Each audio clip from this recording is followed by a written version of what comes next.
This audio presentation of You Are God is broadcasted to you courtesy of MindworthyInfo.com and is presented to you by yours truly, Rasheeal Dixon. The purpose of You Are God is to break down the Bible and to show you that the Bible is nothing more than allegory, and it isn't meant to be taken literally. But throughout the ages, men has been taking the Bible literally, and by doing this, they have diminished the true mystical fact that lies within the Bible. You Are God is here to break down the Bible piece by piece and to show you that all the characters, places, and events are nothing more than different states of man's consciousness personified as characters, places, and events. Brothers and sisters, I thank you so much for joining me. This is another installment of You Are God, a quick snippet to get your mind going. Please come on over to MindworthyInfo.com and subscribe to the newsletter. That is where all the longer episodes and even more teachings reside. And come on over to YouTube and subscribe to the YouTube channel, Mystical Thinking with Rasheeal Dixon. Today, family, I thank you so much, and I am humble. I humbly come to you with all humble attitude, and with a humble attitude, I should say, and I thank you for your time. I thank you for your time, and we're going to discuss logic and reason. We're going to discuss how the science of logic and reason sometimes isn't always on our side. Even though we are raised to believe in logic and reason, if I told you that water is wet and you touched it, your sense of logic and reason will believe water is wet. If I told you that the sun will beam from the sky and the sun will give the plants the necessary nutrients and the food and what it needs so that the plants can grow and we could have a beautiful, beautiful field filled with plants and flowers and everything, and it makes your garden looks good. If I told you that if you were to swallow poison, it can kill you, you will believe me, because you will know that reason and logic tells you that poison is no good for the human body. Logic and reason is always on our side. It is actually a great defense that we have when we see that something is coming our way that might be not what we are accustomed to believing or not what we know to be true. But sometimes logic and reason isn't on our side. And I'm going to tell you exactly how. Sometimes you have to learn how to suspend logic and reason in order to get what you are after. When you turn to the imagination is so powerful that if you don't believe in it fully, you will actually destroy or prevent your manifestation from taking place. You could plant a seed, but if you don't believe that that seed will grow and you keep digging the seed back up, because after 2 days you haven't seen the seed start growing what you planted, you have defeated the logic and the reasoning of the science behind planting that seed. And logic and reason will tell you that you're supposed to give that seed some time. You're supposed to give it some time, and with time that seed, and with the proper nutrients like sunlight, with the proper amount of water, and also a little bit of love and care. You loving and caring for it by making sure your plant or what you planted didn't get destroyed is what will help you. Your reason and your sense of logic tells you that this is needed. But when it comes to the manifestations and when it comes to thinking and believing in this spirituality, sometimes you have to suspend logic and reason. Sometimes you have to suspend it to the point where people will think you're crazy. People who think normally will say, how could one believe in their imagination? But then to the mystic, they will tell the person who tries to question the one who believes in their imagination that, how can you not believe in your imagination? And then this statement can leave someone baffled. It can leave a person baffled because they will find themselves wondering and questioning, how can I not believe in my imagination?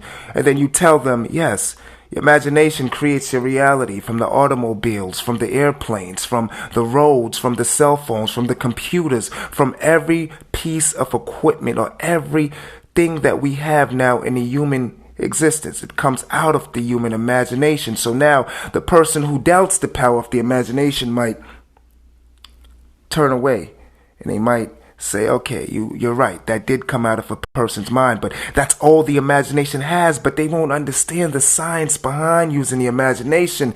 It is the greatest book that ever was written, known as the Bible, the book that so many go by. The Bible, it speaks on the imagination. It is nothing more than a manifestation, a book teaching manifestation and teaching you how to properly utilize your imagination. So we see where it talks about believe, have faith the size of a mustard seed, and you will move mountains. Knock, if you seek, you shall find. Ask, you shall receive. Knock, and it shall be open. When you knock, you are knocking down the doors of what you believe is possible.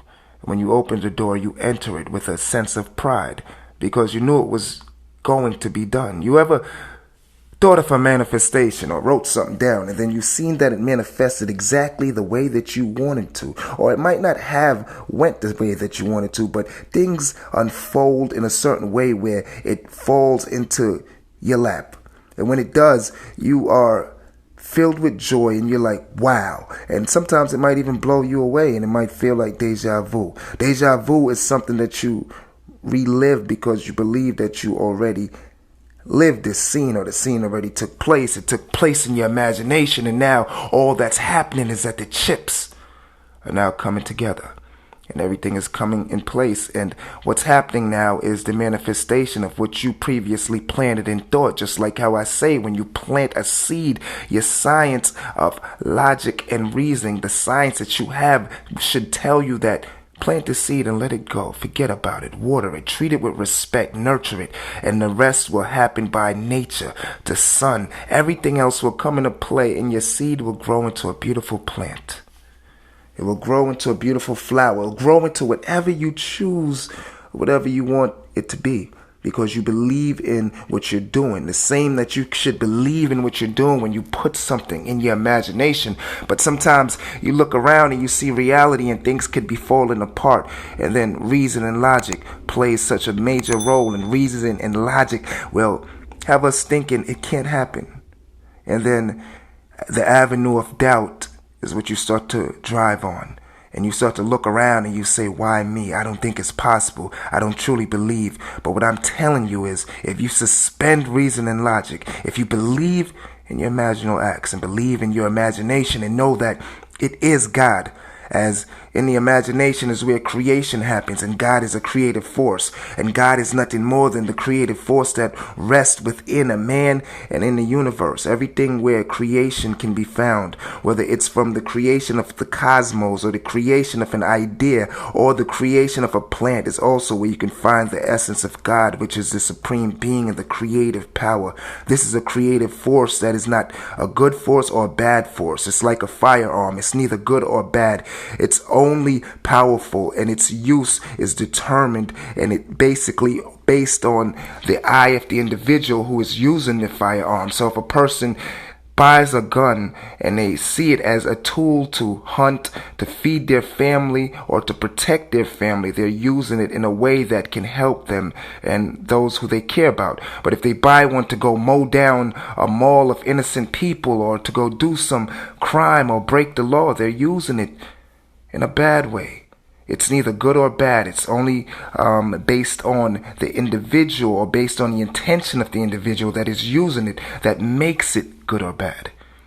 The same goes with this sense of suspending logic and reason. Suspending reason and logic means you are now believing in the imagination, and if you say something is going to be done, it is done. God calls things to being. Whatever he says, so it shall be. What you call into being shall come. So if you call happiness into being in your life, within your imagination and consciousness, even if everything seems like it's falling apart and you feel like your love life is falling apart and you don't know what's going on, and inside in your stomach you have the feeling where you're hopeless and you feel lost, if you could believe in what you have called upon in imagination and suspend reason and logic, suspend the idea that everything seems impossible, suspend the thought and the notion that it seems like, how can it happen? Because it seems like it's out of your reach. That's reason and logic trying to convince you of what you have created and thought. It's trying to convince you that it can't happen because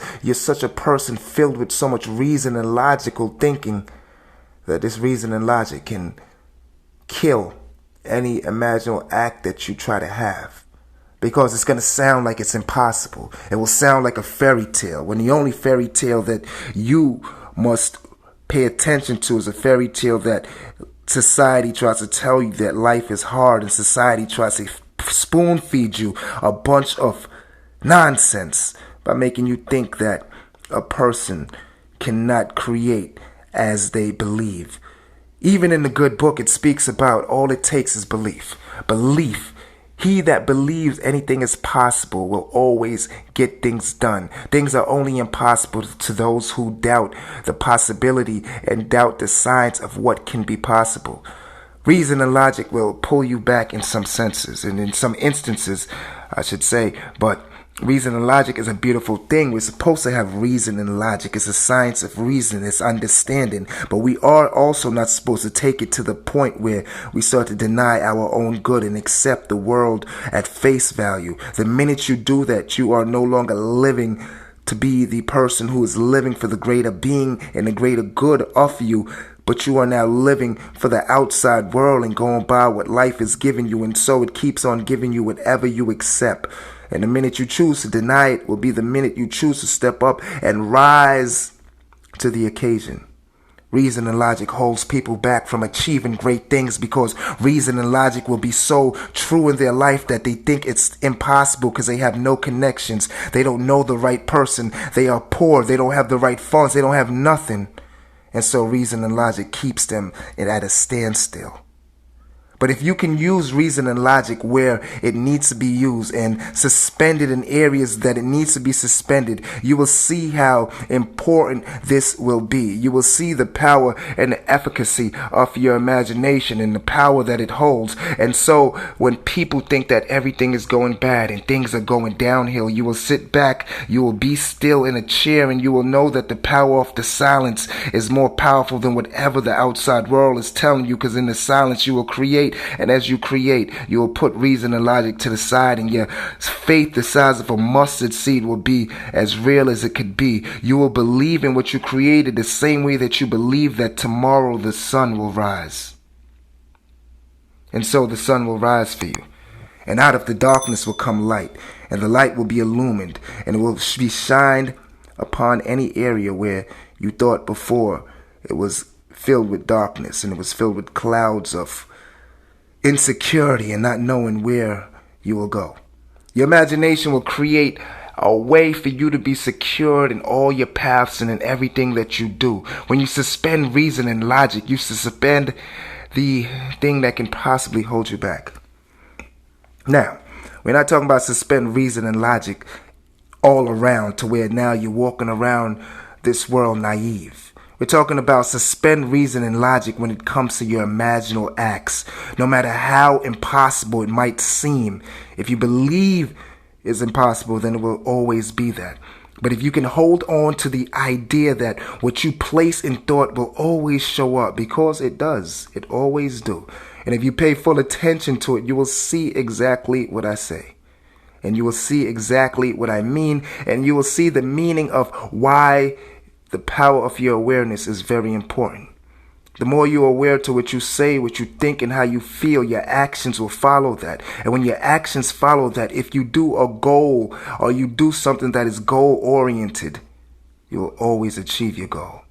The imagination don't lie, because within man's consciousness is the house of God. That is where you can find all your problems or all the solutions to your problems. It's all on what you do and how you think and feel. The idea emotionalized will always manifest.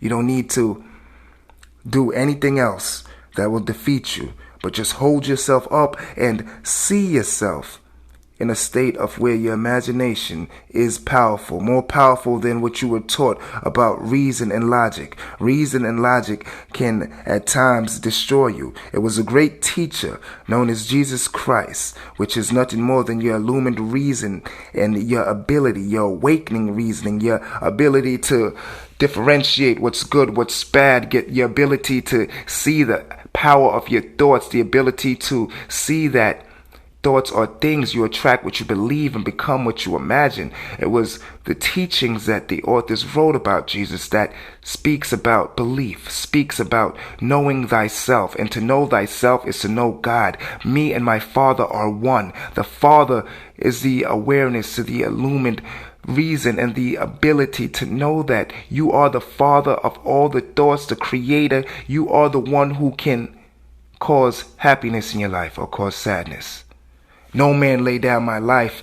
You lay it down yourself. No one can do to you or harm you what you can't already do to yourself. There's no weapon shall be formed against you. No weapon formed against you shall prosper. So if the weapons, the physical weapons or any other weapon against you can't prosper, the only one that can defeat themselves with a weapon is you. The power of your own thoughts. People sit down in depression, and this depression molds up and it grows up and it molds around them. And they live in a ball of depression, a world of depression. Reason and logic right there is getting to them. It's making them see the world, and so they're accepting it. And the more they accept it, it gets to them, and it gets to them, and it beats them, and they get in this quicksand, and they sink. And they sink in the thoughts of depression. A sea of hopelessness can really play a toll on someone. So we see it here that if you learn how to suspend reason and logic, you will learn how to get yourself to a whole new level. Sit down for 1 second. Get a piece of paper and write down a small goal. Don't have to be major, just something small. It could be a task for the day. Write it down. Hold it in your mind, and then let it go. Close that book and put it away. And just watch how, if you do this for 5 seconds, not 5 seconds, I mean at least for 5 minutes. 5 seconds of holding it can work, but 5 minutes, and just let it go. You'll see how it will unfold.